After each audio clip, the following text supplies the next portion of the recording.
আসসালামু আলাইকুম। এবার ওয়ার্ল্ড কাপ যারা নিয়মিত ফলো করছেন, যারা দেখতেছেন এবং যারা এই ফ্রেন্ডলি ম্যাচগুলো দেখতেছেন, তারা অবশ্যই অবগত রয়েছেন। তারপরে আমি কিছু ইনসাইড স্টোরিও জানাই, যেটা ওয়ার্ল্ড কাপের পাইসি হিসাবে ধরতে পারেন আপনারা। সেটা হচ্ছে এবার ওয়ার্ল্ড কাপে ব্রাজিল আর্জেন্টিনা, বাংলাদেশের প্রেক্ষাপটে সবগুলোই মানে ম্যাক্সিমাম দর্শকই ব্রাজিল আর্জেন্টিনার ফ্যান। বাট ব্রাজিল আর্জেন্টিনার এবার ওয়ার্ল্ড কাপে আমার মনে হচ্ছে না যে সেই নির্ভর হয়ে থাকতে পারবে, কারণ সব কয়টা ম্যাচই অনেকটা সিরিয়াস এবং কুশালি খেলতে হবে, কারণ এই ওয়ার্ল্ড কাপটা অনেক কঠিন হতে যাচ্ছে। কারণটা বলে দিই, ব্রাজিলের গ্রুপে কারা রয়েছে: হাইতি রয়েছে, তারপরে মরক্কো রয়েছে এবং স্কটল্যান্ড রয়েছে। আর এই তিনটা দলই অসাধারণ ফর্মে রয়েছে তাদের।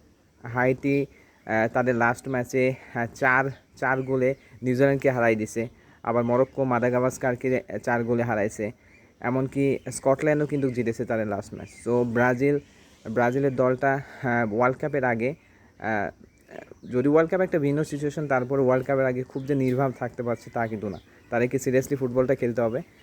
এর পাশাপাশি আমি আর্জেন্টিনার কথা বলি। আর্জেন্টিনারও সেম অবস্থা। আমরা হয়তো ধরছিলাম যে আর্জেন্টিনা ম্যাচটা সেটা হচ্ছে আলজেরিয়ার সাথে আমরা ইজিলি জিতবো, জর্দানের সাথে আমরা ইজিলি জিতবো, বাট এটা কিন্তু হচ্ছে না। কারণ আলজেরিয়ার লাস্ট ম্যাচে তারা এই বিশ্বকাপে হট ফেভারিট যাদের ধরা আছে, নেদারল্যান্ডকে হারিয়ে দিয়েছে 109 গোলে। সো আমাদের প্রথম ম্যাচটাই আলজেরিয়ার সাথে। সো আর্জেন্টিনা গতবারে বিশ্বকাপের মতো একটা অঘটন ঘটলেও করতে পারে, যেন গত বিশ্বকাপে যে সৌদি আরব আর্জেন্টিনাকে হারিয়ে দিয়েছিল। সো এই বিশ্বকাপে যদি আর্জেন্টিনাকে হারিয়ে দেয়, সো এটা একটা হার্ট ব্রেকিং মোমেন্ট হবে। সো আর্জেন্টিনাকে অনেক সতর্কভাবে ফুটবল খেলতে হবে এবং এটা অনেক ইম্পর্ট্যান্ট একটা বিষয়। তারপরে বাদবাকি ম্যাচগুলো ইনশাল্লাহ যদি আর্জেন্টিনা তাদের প্রফেবিলিটি দিয়ে বা তাদের শক্তির জায়গাটা দিয়ে খেলতে পারে, সো ইজ বেটার। বাট ব্রাজিলের গ্রুপটা আমরা যতটা ইজিলি ধরছিলাম, ততটা হয়তো বা ইজিলি হবে না, কারণ এই ওয়ার্ল্ড কাপে যে 48টা দল সবাই ওয়ার্ল্ড কাপে ভালো খেলার জন্য যাচ্ছে। সো একটা অনেক কঠিন একটা সিচুয়েশন হতে যাচ্ছে বড় বড় টিমের জন্য। আরেকটা দলের কথা বলি এবারে। ওয়ার্ল্ড কাপে আমরা শুধু যেটা এর্লিং হাল্যান্ডের দল বলে জানতেছিলাম এবং আমরা সেটাকে রেট করতাম এর্লিং হাল্যান্ডকে দিয়ে, বাট তারা অসাধারণ ফুটবল খেলছে গাইজ।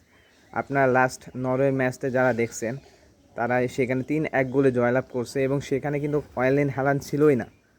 সো এর্লিং হাল্যান্ড ছাড়া সুইডেনের বিপক্ষে 3-1 গোলে জিতা, that's a not a joke.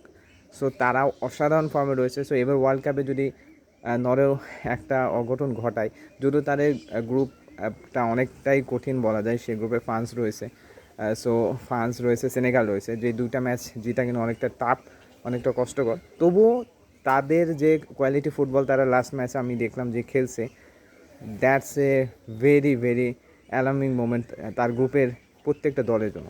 So অসাধারণ ফুটবল খেলেছে নরওয়ে। সো তারা এই ওয়ার্ল্ড কাপে একটা ডার্ক হর্স যে হতে চলেছে।